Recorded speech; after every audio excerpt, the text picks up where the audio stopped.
بسم اللہ الرحمن الرحیم نحمدہ ونصلی ونسلم علی رسولہ الکریم۔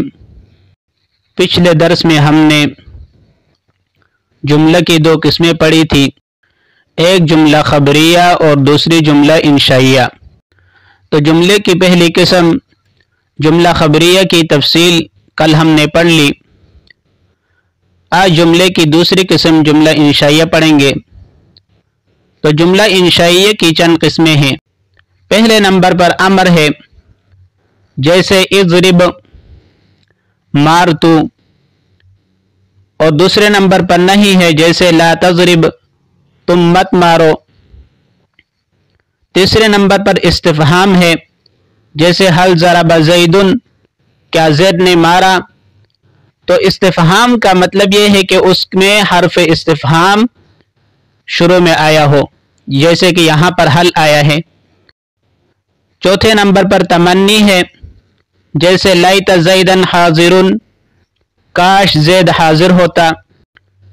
پانچویں نمبر پر ترجی ہے، جیسے لعل عمرا غائب، امید ہے کہ عمر غائب ہوگا۔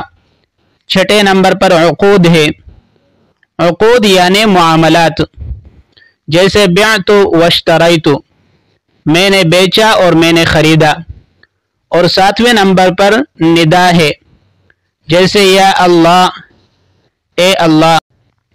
تو ان سب میں پہلی قسم ہم نے پڑھی کہ امر، تو امر کے جتنے بھی صیغے ہیں اگر وہ آ جائے تو وہ جملہ انشائیہ ہوگا، اور اسی طرح نہیں کہ جتنے بھی صیغے ہیں ان صیغوں میں سے کوئی صیغہ آ جائے تو یہ جملہ انشائیہ ہوگا۔ اسی طرح استفہام میں سے استفہام کے جتنے بھی الفاظ ہیں ان میں سے کوئی لفظ کلام کے شروع میں آ جائے تو جملہ استفہامیہ جملہ انشائیہ بن جائے گا۔ اور تمنی کی صورت میں بھی یہی بات ہے کہ تمنا جس الفاظ کے ذریعے سے کی جاتی ہے تو وہ جملہ انشائیہ میں داخل ہے۔ اور ترجی بھی یہی ہے کہ ترجی جن الفاظ کے ذریعے سے کی جاتی ہے وہ بھی جملہ انشائیہ میں۔ عقود کا مطلب یہ ہے کہ معاملات، یعنی جیسے کہ آپس میں معاملات طے کرتے ہیں تو اس وقت جو الفاظ کہے جاتے ہیں بعت واشتریت یا نکحت قبلت وغیرہ، تو یہ بھی ایک معاملہ ہے، تو یہ بھی جملہ انشائیہ میں داخل ہے۔ اسی طرح ندا ہے، تو ندا میں یا ایا حیا جتنے بھی ندا کے الفاظ ہیں جب وہ کسی جملے کے شروع میں آئیں گے تو جملہ انشائیہ بن جائے گا۔ اور آٹھویں قسم ہے عرض، جیسے الا تأتینی فأعطیک دینارا، تم میرے پاس کیوں نہیں آتے کہ تم کو دینار دوں؟ تو یہ عرض تمنی کی طرح ہی ہے، لیکن تمنی میں ایک چیز کی امید اور آرزو کی جاتی ہے، اور عرض میں جو ہے کسی چیز پر ابھارا جاتا ہے۔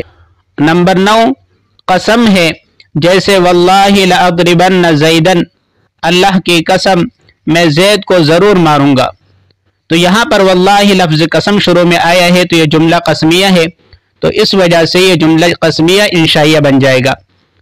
اور نمبر 10 تعجب ہے، جیسے ما احسنہ، وہ کتنا حسین ہے، یعنی جس جملے میں تعجب ہو تو وہ جملہ بھی جملہ انشائیہ میں داخل ہے۔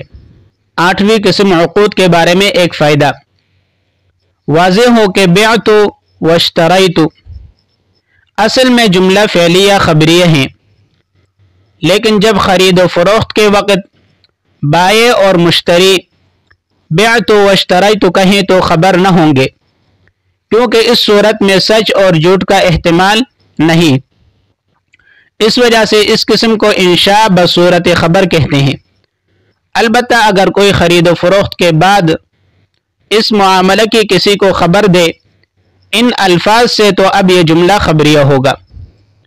تو فائدے کا مطلب یہی ہے کہ ہم نے جو عقود پڑھا کہ بعت واشتریت یہ جملہ انشائی ہے، تو یہ اس صورت میں ہے جس وقت یہ معاملہ طے ہو رہا ہو، آپس میں معاملہ طے کر رہے ہو تو یہ جملہ انشائیہ بنیں گے، کیونکہ عام طور پر یہ تو جملہ خبریہ ہے۔ مثلا بعت میں نے بیچا، واشتریت میں نے خریدا، تو یہ الفاظ ایسے ہیں کہ ان کے ذریعے سے خبر دی جاتی ہے، کیونکہ حقیقتاً خبر میں دو احتمالات ہوتے ہیں، سچ یا جھوٹ، اور انشاء میں یہ احتمالات نہیں ہوتے، تو اس وجہ سے یہ جملہ انشائیہ میں داخل ہے، کیونکہ اس صورت میں بعت یعنی میں نے بیچا، واشتريت میں نے خریدا، تو اس میں سچ اور جھوٹ کا احتمال نہیں ہوتا، تو اس کو انشاء بصورت خبر کہتے ہیں۔